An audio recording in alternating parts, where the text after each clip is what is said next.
Hey y'all, welcome back. This week we're going to be talking about chapter 13 in your text entitled Public Order Crimes. So like always, I'm going to flip through with you and we'll hit on a few highlights. So chapter gets started off defining what a public order crime is, defines it as behavior that is outlawed because it threatens the general well-being of society and challenges its accepted moral principles. Then it discusses what a victimless crime is, basically a public order crime that violates moral order but has no specific victim other than society as a whole. So you can think of a lot of crimes are quote unquote victimless crimes. Most of our misdemeanor crimes are victimless crimes. Traffic crimes, speeding, any of this kind of stuff, unless it directly contributes to an accident or something, are basically victimless crimes. Drug use is the big one that's cited. There's no victim here. It's just so society as a whole is cited as the victim of these things. That it's just morally reprehensible to our society and our culture. Basically, it's denigrating our quality of life. Is kind of the idea here. It talks about social harm. This is defined as the injury caused by others. Injury caused to others by willful, wrongful conduct. So you'll need to know that term. Gets into talking about some of the moral crusades against this stuff.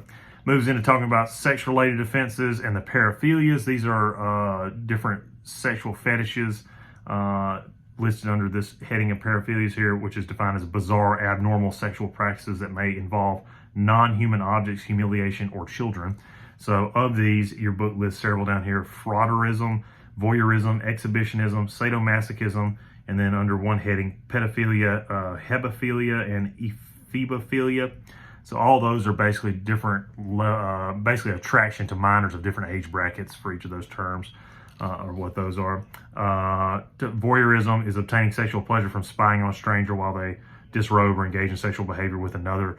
Sometimes it doesn't even have to be them doing anything really sexual. It's just the person watching is deriving some kind of sexual gratification from it.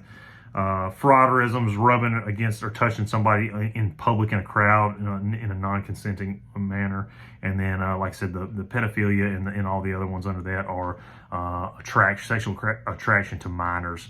And then, unsurprisingly, your book notes that of the commonly practiced paraphilias, sexual contact with children is the one of greatest concern. So the pedophilia is the one of greatest concern of all the paraphilias. This is where we get all those TV shows like Hanson versus Predator or To Catch a Predator or whatever. Y'all probably seen some of those reruns, if nothing else.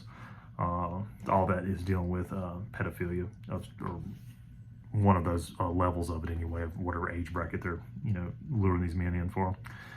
Then moving on, it talks about the Mann Act of 1925. This prohibited bringing in women from overseas or from outside the country or transporting them across state lines for the purposes of prostitution. So it outlawed that. And then prostitution is defined as the granting of non-marital sexual access for remuneration. So I guess that means you can bribe your spouse for favors if you want, and that doesn't fall under the terms of prostitution. So now you know. And it talks about sex in other nations. So you've got sex tourism is a term you'll need to know. This is basically when wealthy, affluent men from the West, cultural West, travel to like kind of third world countries where their laws are way more lax or just not enforced, to have sexual encounters with minors. So Thailand being one of these places. So, if you have a businessman from England travels to Thailand to engage in sexual activity with a minor, that would be sex tourism. Kind of like what Jeffrey Epstein had going on with his island, bringing in these influential people to this island to have sexual encounters with minors. That would be sex tourism. Then it talks about the different types of sex workers. You got it lists them out: streetwalkers, bar girls, brothel prostitutes, call girls, escort service, circuit travelers, and e-hookers. It mentions streetwalkers are considered the least attractive, lowest paid, and most vulnerable in the profession. From my experience working on task forces in Jackson in the past, this is accurate. The ones I've seen at least are definitely were unattractive and extremely dangerous. These people were not only for them, but probably for the Johns picking them up, like from the STD aspect to the drug aspect to just the outright violence aspect. It's not the glamorized world that you see from Julia Roberts' Pretty Woman. That is not not how it works in the real world. It talks about bar girls, basically just hanging around bars waiting to get solicited in a bar rather than stand on a street corner. Call girls are the aristocrats of prostitution. According to your text, they can make like up to $200,000 a year. What your book doesn't really mention is like the whole OnlyFans thing that's come of late, that's kind of a different type of sex work that may pay some of these women exorbitant amounts of money. But call girls is the tier of prostitution, I guess. It talks about e-hookers. I guess that would kind of fall under that, where they're basically using, except it's really for prostitution, not just pornography, I guess. They're using technology to solicit Johns rather than stand on, and Johns being someone who's buying sex workers' services. So they're using the internet. E-hookers are using the internet and technology to solicit their Johns rather than standing on a corner or going to a bar or whatever.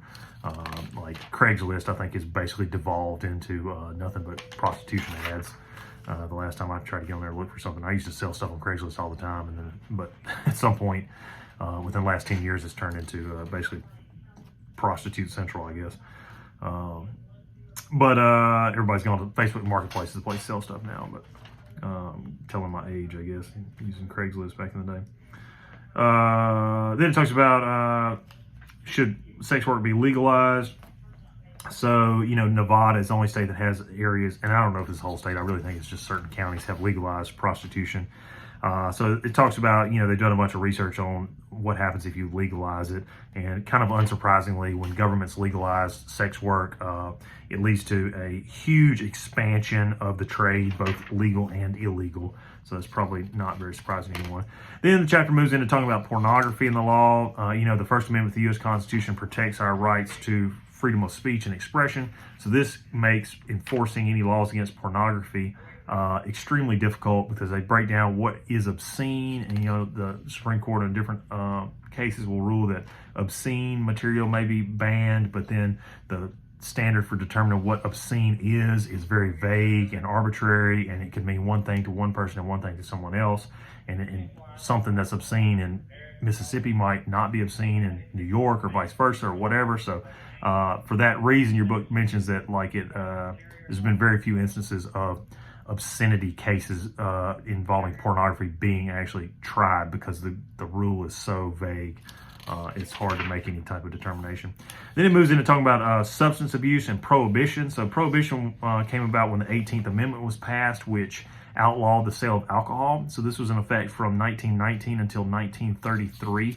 This is where you get like the old bootleggers and the classic Tommy gun wielding gangsters that are running bootleg moonshine and stuff like this, because it was you had this huge group of people that had been drinking alcohol for forever, and all of a sudden it's illegal. They're not going to just stop. They're going to continue to want this. So that created a huge underground black market for alcohol, literally overnight. And so that it became so bad that it eventually led to the 18th Amendment being repealed and alcohol being once again legalized. It's kind of hard to even think that something like that would pass in this day and age, but it did back in the early 1900s. So then it talks about drugs in the law. Narcotic, I'm sure y'all have heard this term before, is a drug that produces sleep and relieves pain, such as heroin, morphine, and opium. It's a habit-forming drug. These are, our opioid epidemic is a narcotic epidemic.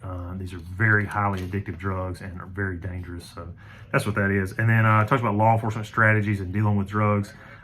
Basically, just know that interdiction is a method, as a law enforcement strategy to deal with drugs coming across the border. So Border Patrol performs interdiction strategies, where they're just trying to stop the flow of these drugs. And then you also have interdiction strategies throughout the country as well. Different agencies will run interdiction teams on major thoroughfares. So like I-55 actually is a major lifeline for drugs and money going into Chicago, money coming back down south towards Mexico. So 55 is actually a big drug corridor. So they run interdiction efforts on places like 55 and the border, mainly the border. But so just know that, and that's what interdiction is. And that basically wraps up what we're going to be talking about in this chapter. So read through there and pay attention to those things, and I will catch y'all next time.